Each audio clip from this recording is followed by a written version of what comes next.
అది ప్రస్తుతం మనం తొర్రూరు మున్సిపాలిటీ దగ్గర ఉన్నాం. కొంత హైటెన్షన్ వాతావరణం ఉంది.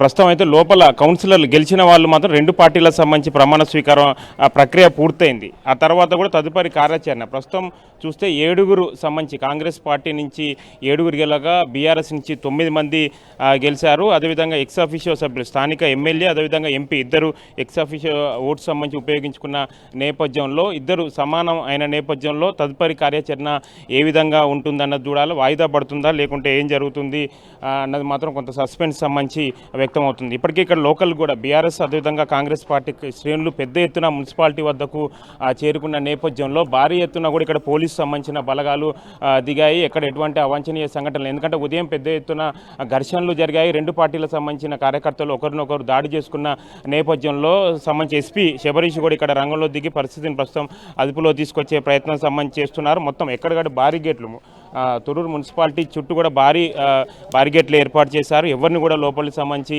అనుమతించట్లేదు. మొత్తం ఇప్పటికి ఎర్రబల్ దయాకర్ రావు కూడా ప్రస్తుతం ఇష్యూ కడియం ఎంపీ కడియం కావ్య విషయంలో కూడా ఇప్పుడు దాని విషయంలో పూర్తి స్థాయిలో కోర్టుకు వెళ్లే విషయంలో పూర్తి వివరాలు సంబంధించి సేకరిస్తున్న పరిస్థితి కనిపిస్తుంది. వాళ్ళు ప్రధానంగా కడియం కావ్య విషయంలోనే అభ్యంతరకరం వ్యక్తం చేస్తున్న నేపథ్యంలో తదుపరి కార్యాచరణ ఏ విధంగా ఉంటుందన్నది చూడాలి. మేము మొత్తం 16 వార్డులకు సంబంధించి చూస్తే పూర్తి స్థాయి మెజార్టీ సాధించి తొర్రూరు మున్సిపాలిటీని బీఆర్ఎస్ కైవసం చేసుకున్న కానీ కాంగ్రెస్ అడ్డదారిలో వెళ్తుంది. అడ్డదారిలో వెళ్ళి తమ పార్టీ సంబంధించిన ప్రధానంగా తమ పార్టీ సంబంధించిన తమ పార్టీ నుంచి గెలిచిన వారిని సంబంధించి కూడా వారి పార్టీలో చేర్చుకునే ప్రయత్నం సంబంధించి చేస్తుందన్నది కూడా చెప్తున్న పరిస్థితి కనిపిస్తుంది. ఈ నేపథ్యంలో ఇటు లోపల కూడా ప్రస్తుతం ప్రమాణ స్వీకార ప్రక్రియ కూడా పూర్తి స్థాయిలో పూర్తయింది. అధికారులు కూడా చర్చిస్తున్న పరిస్థితి కనిపిస్తుంది. ఒకవేళ డ్రా సంబంధించి ఉంటుందా లేకుంటే వాయిదా పడుతుందా అన్నది మాత్రం ఈ రెండు విషయాలు కొంత సంబంధించి కొంత క్లారిటీ కావాలి. ఇప్పటికే సమయం కొంత అంటే దగ్గరికి వస్తున్న నేపథ్యంలో ఏ విధంగా అధికారులు చర్య తీసుకుంటారన్నది మాత్రం చూడాలి. మనకున్న సమాచారం ప్రకారం వాయిదా పడే అవకాశం ఉందన్నది మాత్రం ప్రధానంగా వస్తుంది. అదేవిధంగా ఇటు బాలకుర్తి నియోజకవర్గం సంబంధించి మాత్రం బీఆర్ఎస్ పార్టీ సంబంధించిన శ్రేణులు పెద్ద ఎత్తున సంబంధించి ఇక్కడికి చేరుకుంటున్నారు.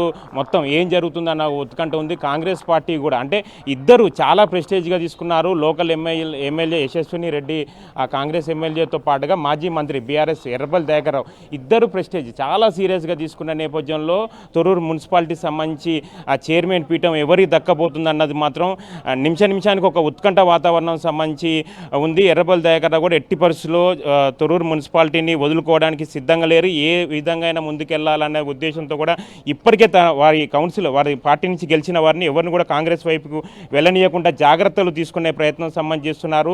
ప్రమాణ స్వీకారం తర్వాత బయటకు వచ్చిన తర్వాత కూడా ఇప్పుడు బీఆర్ఎస్ పార్టీకి ప్రధానంగా ఉంది వారి కౌన్సిలర్లని కాపాడుకోవడం. వారి కౌన్సిలర్లు ఇప్పుడు 9 మంది ఉన్నారు. 9 మందిలో ఒక్కరు సంబంధించి బీఆర్ఎస్ పోయినా కానీ బీఆర్ఎస్ పార్టీ కూడా తొర్రూరు మున్సిపాలిటీని కోల్పోయే అవకాశం ఉంటుంది. కాబట్టి 9 మందిని కాపాడుకోవడం ఎర్రబల్ దయాకర్ ఒక పెద్ద టాస్క్గా మనం పరిగణించాల్సి ఉంటుంది. ఎందుకంటే చాలా కీలకం. పాలకుర్తి సంబంధించిన నియోజకవర్గంలో ఎర్రబల్ దయాకర్ ఇటీవల గత పంచాయతీ ఎన్నికల్లో చాలా వరకు మెజార్టీ స్థానాలు గెలుపొందిన నేపథ్యంలో అదే ఉత్సాహంతో మున్సిపాలిటీ పరిధిలో వాళ్ళు కూడా చాలా సీరియస్గా తీసుకొని బీఆర్ఎస్ ఎన్నికల ప్రచారం నిర్వహించింది. మొదటి నుంచి మనం చూడొచ్చు మున్సిపల్ ఎన్నికల సందర్భంలో మొదటి నుంచి కూడా తొర్రూరు మున్సిపాలిటీ సంబంధించి కాంగ్రెస్ బీఆర్ఎస్ నువ్వా నేనా అన్నట్టు హోరాహోరీగా సంబంధించి ప్రచారం సంబంధించి నిర్వహించారు. ఇటు కాంగ్రెస్ తరఫున కూడా మంత్రి పొంగులేటి శ్రీనివాసరెడ్డి కూడా ప్రచారం నిర్వహించిన పరిస్థితి ఏర్పడింది. కాంగ్రెస్ పార్టీ సంబంధించిన కీలక నేతలు కూడా ఇక్కడ ప్రచారం నిర్వహించి తొర్రూరు మున్సిపాలిటీని కైవసం చేసుకోవడానికి కాంగ్రెస్ శతవిధాల ప్రయత్నాలు చేసింది. అదేవిధంగా బీఆర్ఎస్ పార్టీ కూడా అదే స్థాయిలో ప్రధానంగా ఎర్రబల్ దయాకర్ అన్ని తానే ఉండి కూడా మొత్తం తొర్రూరు మున్సిపాలిటీలో మొత్తం మకం సంబంధించి వేసి మొత్తం పరిస్థితిని అదుపులో తీసుకొచ్చే సంబంధించిన ప్రయత్నం సంబంధించి చేశారు. మొత్తం ఒక ఉత్కంఠ వాతావరణం సంబంధించి ఉన్న నేపథ్యంలో తొర్రూరు మున్సిపాలిటీ చైర్మన్ పీఠం ఎవరు కైవసం చేసుకోబోతున్నారు అన్నది మాత్రం టెన్షన్ ఉంది. ప్రస్తుతం రెండు పార్టీల మధ్య సమాన బలం ఉన్న నేపథ్యంలో ఏం జరుగుతుందన్నది మాత్రం చూడాలి. పోలీసులు మాత్రం భారీ ఎత్తున చేరుకున్నారు. రెండు పార్టీలకు సంబంధించి శ్రేణులు కూడా భారీ ఎత్తున చేరుకున్న నేపథ్యంలో కొంత హైటెన్షన్ వాతావరణం ఉంది. Hari right Mahender, thanks for the inputs.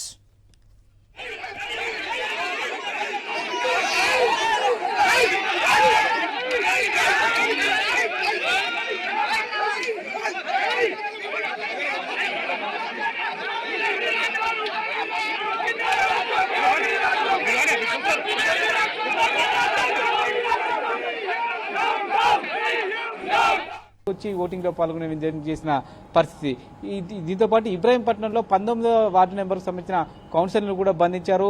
వారికి సంబంధించిన కుటుంబ సభ్యులు పోలీస్ స్టేషన్కి వచ్చి తమ సంబంధించిన వ్యక్తి కనిపించట్లేదు అంటూ కూడా పోలీసులకు ఫిర్యాదు చేశారు. దీంతో పోలీసులు ఎంక్వైరీ చేస్తున్నారు, ఎక్కడున్నారని వెతుకుతున్న పరిస్థితి. ఇలా ఒక్క మున్సిపాలిటీ కాదు, దాదాపుగా 36 మున్సిపాలిటీలో హంగు వచ్చింది. అందులో దాదాపుగా 20 పైగా మున్సిపాలిటీలో ఇలాంటి ఉద్రిక్తమైన పరిస్థితులు నెలకొని ఉన్నాయి. చివరి నిమిషం వరకు కూడా ఓటింగ్ హాల్లోకి వెళ్లేంత వరకు కూడా ఇదే రకమైన ఉద్రిక్తమైన పరిస్థితి నెలకొని ఉంటే ఓటింగ్ జరిగేటప్పుడు ఇంకొక రకమైన ప్రక్రియ కొనసాగుతుంది. ఎందుకంటే చాలా మంది కూడా చైర్మన్, డిప్యూటీ చైర్మన్ పదవి ఆశించారు. అయితే హంగు వచ్చిన చోట చివరి నిమిషం వరకు కూడా ఎక్కడ కూడా ఆయా పార్టీలు అభ్యర్థుల పేర్లు ప్రకటించలేదు. అయితే చివరి నిమిషంలో పేర్లు ప్రకటించిన తర్వాత చైర్మన్, డిప్యూటీ చైర్మన్ సంబంధించిన ఆశించే వారు తమ పేరు లేకపోవడంతో ఈ యొక్క ప్రమాణ స్వీకారం చేసిన హాల్లోనే తీవ్ర స్థాయిలో అసహనం వ్యక్తం చేసి బయటకు వస్తున్న పరిస్థితి కనబడతా ఉంది. చౌటుప్పల్లో కోమటిరెడ్డి రాజగోపాల్ రెడ్డి పైన తీవ్ర స్థాయిలో ఆ పార్టీకి సంబంధించిన కౌన్సిలర్ అసహనం వ్యక్తం చేసి బయటకు వచ్చారు. చైర్మన్ పీఠం తనకిస్తారని మొదటి నుంచి నాకు ఆశ పెట్టారు, ఇప్పుడు ఇవ్వలేదంటూ కూడా అలా బయటకు వచ్చిన పరిస్థితి. ఇలా సొంత పార్టీకి సంబంధించిన కౌన్సిలర్తో కొంతమేరకు కొన్ని మున్సిపాలిటీలో ఆయా పార్టీల నేతలు ఇబ్బంది పడుతుంటే, మరోవైపు ఆ పీఠాన్ని కైవసం చేసుకునేందుకు స్వతంత్రులు అలాగే ఇతర పార్టీలకు సంబంధించిన నేతల మద్దతు కూడా కట్టేందుకు ఇలాంటి ఉద్రిక్తమైన పరిస్థితులు నెలకొన్నాయి. ఇది పోలీసులకు, అధికారులకైతే సవాల్గా మారింది. ఎన్నిక పూర్తయ్యే వరకు ఇదే పరిస్థితి కంటిన్యూ అయ్యే అవకాశం అయితే కనిపిస్తా ఉంది. ఎక్కడైతే పూర్తి మెజారిటీ ఉందో అక్కడ మాత్రమే ఎలాంటి అవాంఛనీయ సంఘటన జరగకుండా ప్రశాంత వాతావరణంలో మున్సిపల్కి సంబంధించిన chairman, deputy chairman, mayor, deputy mayor ఎన్నిక జరుగుతుంది. మిగతా చోట్ల ఇదే పరిస్థితి నెలకొని ఉంది. దాదాపు 2-3 గంటల వరకు, మధ్యాహ్నం వరకు కూడా ఇదే పరిస్థితి ఉండే అవకాశం ఉంది. ఆ తర్వాత ఈ ప్రక్రియ ముగిసిన తర్వాత కూడా మళ్ళీ ర్యాలీలు కనుక చేపడితే అక్కడ కూడా ఇబ్బంది పడే అవకాశం ఉన్న నేపథ్యంలో ఎక్కడైతే ఉద్రిక్తమైన పరిస్థితులు ఉన్నాయో అక్కడ ర్యాలీలు కూడా పోలీసులు నిర్దేశించారు. 144 సెక్షన్ విధించారు. ప్రమాణ స్వీకారం అయిన తర్వాత ఎక్కడ కూడా బయట తిరగొద్దు, ఎక్కడ కూడా మాట్లాడొద్దు అంటూ కూడా ఆదేశాలు జారీ చేస్తున్న పరిస్థితి అయితే కనబడతా ఉంది. ఓవరాల్ గా జనగామ, అలాగే తొరూరు, అమరచింత, అమనగల్లు, దీంతో పాటు ఇబ్రాహీంపట్నం, ఇస్నాపూర్, ఇలా దాదాపుగా 20 పైగా మున్సిపాలిటీ కేంద్రాల్లో అయితే ఇంకా ఉద్రిక్త పరిస్థితులు అయితే నెలకొని ఉన్నాయని చెప్పుకోవచ్చు. అయితే రాకేష్, బలాబలాలు సమానంగా వచ్చిన కొన్ని ప్రాంతాల్లో లాటరీ పద్ధతి ద్వారా మేయర్ లేదా కార్పొరేషన్ చైర్మన్ ఎన్నుకునే పరిస్థితి ఉందంటున్నారు కదా. అనుకూలమైన రిజల్ట్ రాని పక్షం ఒకవేళ ఆందోళనకు దిగితే దానిపైన ఎట్లాంటి యాక్షన్ తీసుకునే అవకాశం కనిపిస్తుందంటారు? ఎస్, ఈ లాటరీ పద్ధతి అనేది పూర్తి స్థాయిలో వీడియో రికార్డ్ చేస్తారు.